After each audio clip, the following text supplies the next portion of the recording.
আমার কাছে মনে হয় তাসকিনের ইনজুরির জন্য হয়তো এটা নেগেটিভ চিন্তা যে একটা ব্যাকফুটে চলে গিয়েছেন কি আমরা প্রপার বল নিয়ে মানে বোলার নিয়ে যাই, সেটা আমাদের জুনিয়র সাকিবের কথা বলছি। ওই একটা জায়গায় মনে হয় হয়তো যেটা ডাউট বলেন যে যদি কোনো কারণে তাসকিন না খেলতে পারে, যদি কোশ্চেন মার্ক, তো ওই জায়গাটায় মনে হয় আমি প্রপার বোলার নিয়ে যাবো, এটা একটা হতে পারে। বাট তারপর আমি মনে করি আমাদের সাইফুদ্দিন বা জুনিয়র সাকিবের সাথে ওই পার্থক্য নাই যে জেনুইন ফাস্ট বোলার আর কী নাম আমাদের সাইফুদ্দিন মানে অলরাউন্ডার, যে বোলার কাম অলরাউন্ডার, অতটা পার্থক্য নাই। আমি অলওয়েজ বিশ্বাস করি সবসময় যে আমাদের যেটা টিম ম্যানেজমেন্টটা করেছে ফাইন, এটা আমরা হয়তো বলতেই পারি এখানে, বাট তারপরে আমার মনে হয় যে এটা অতটা একটা ডিফারেন্স করে না আমার কাছে। সত্যি কথা দেখেন সাইফুদ্দিন অনেকদিন পর ইনজুরি থেকে আসছেন, পারফর্ম করেছেন, কিন্তু অতটা পার্থক্য হবে না আমার বিশ্বাস, এটা হলেই ভালো।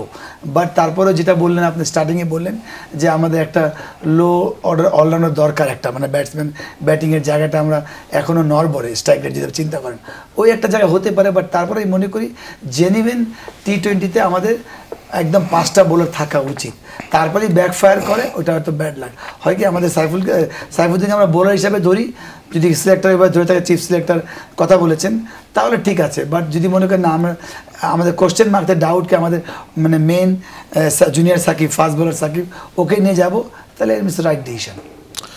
সাইফুদ্দিনের স্ট্রেংথের জায়গা কি আপনার মনে হয়েছে, এবং তাকে যে দল থেকে বাদ দেওয়া হয়েছে সেটা নিশ্চয়ই সহজ কোনো সিদ্ধান্ত ছিল না, নিশ্চয়ই অনেক চিন্তা ভাবনার পরেই নির্বাচকরা এই সিদ্ধান্তটা নিয়েছেন। না, আসলে দেখতে হবে আপনার আসলে পরিবর্তনটা সবাই চায় যে নতুন কিছু হবে এবং ভালো কিছুর জন্য। ধরেন এই সিলেকশন প্যানেলের জন্য হয়তো যে কলটা ছিল, যেটা জাভেদ ভাই বলল, আমার কাছে যেটা মনে হয় যে যখন তাসকিনের ইনজুরিটা আসলে তাদেরকে এই সিদ্ধান্ত নিতে প্রভাবিত করেছে যে উই আর গোয়িং অলরাউন্ডার আর প্রপার বলার, তো টিমের একটা চাওয়া থাকে, ক্যাপ্টেনের আছে, ম্যানেজমেন্ট থেকে একটা ছিল, সবারই কম্বিনেশনে সে জায়গাটাতে আপনি হয়তো যেটা বললাম যে Shakib not bad call, because internationally অনেকদিন টিমের সাথে আছে এবং he doing very well also. আমরা ডোমেস্টিকে তাকে দেখেছি অনেক অ্যাগ্রেসিভ নিয়ে বোলিং করতে। তো সেই জায়গাটায় আমার মনে হয় যেটা আপনি বললেন যে সাইফুদ্দিনের জন্য যে স্ট্রেংথের জায়গা আপনার কাছে মনে হচ্ছে যে ইয়র্কারে তিনি, আমরা দেখেছি তিনি তার পারদর্শিতা একটা আছে, বিপিএল এ তিনি চমৎকার খেলেছেন, বিপিএল ফাইনালের কথাটা বলুন, ফাইনাল ওভারের কথা, বিপিএল এ তিনি চমৎকার বল করেছেন।